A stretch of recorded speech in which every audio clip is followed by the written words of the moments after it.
Hello Wayne, we've got the transmission out of your 06 R3500. This is what it looks like when it's all apart.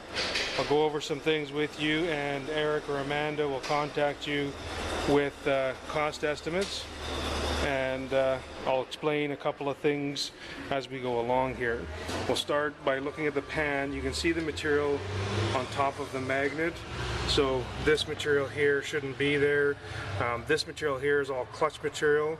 So when I say clutch material, I mean any kind of paper lining. The band is also going to be paper lining.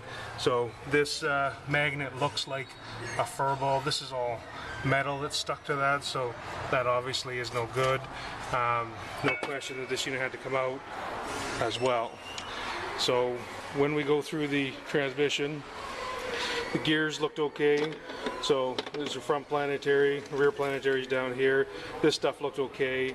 The pump should be okay. We've got to check our clearances still, but looking at it, it looks like it should be all right. Our rear band looks okay. You can see uniform color on the lining. Our rear clutch, this is on for all the forward gears. It's a uniform color here, no burning there, and on the steel you can see that it's a nice shiny surface all the way across. When we look at the front clutch, this comes on for third and reverse. You can see this is what the friction should look like. It's a fairly uniform color. This one has a little bit of a darkening line there, but when we get up here, that clutch is actually burnt. So no question about that. There's slippage here. You can see the leopard spotting on the steel plates as well. So that clutch has been slipping. The heat from that probably came from the band that comes on for second gear. So this band is supposed to have lining just like that other band, and you can see there's no lining left whatsoever. This band comes on for second gear, so it's basically gone down so that the steel backing of the band has been rubbing on the drum. So this band wraps around the drum like this, and when it's time for second gear, the band is going to squeeze like that, and it has to stop this drum from turning. If it doesn't stop it, you're not going to have second gear, and there's just no question at all that with this surface and with the surface of the band, there was no way that it could stop second gear, so obviously we do have a problem with second. The Torrington bearings, they look to be okay. We should be able to reuse those. When we get to the overdrive sun gear, the camera probably won't pick it up, but where my thumb is, there's pitting down inside the teeth there, and the pitting is fairly deep. On a repair we would reuse that, but on a recondition we would go ahead and change that with a new one.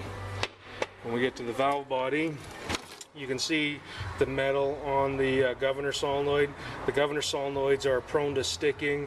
This one is the original equipment style solenoid. There's a better solenoid made by Borg Warner that doesn't even look like that, and it's a far better piece. So we're going to put that in no matter what.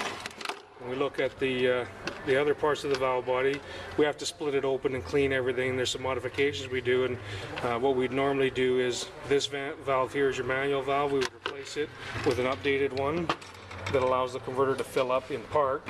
Our pressure regulator valve is in here.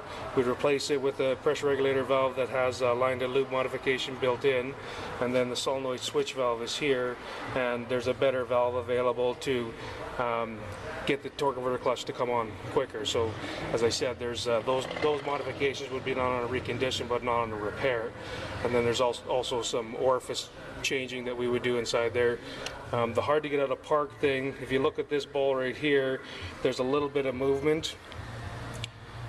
So the ball is just sitting inside of a bore, and there's a spring back here, and the ball is moving back and forth, and what will happen there is it'll bind on the bore, and it'll make it so that it's a lot stiffer to get out of park.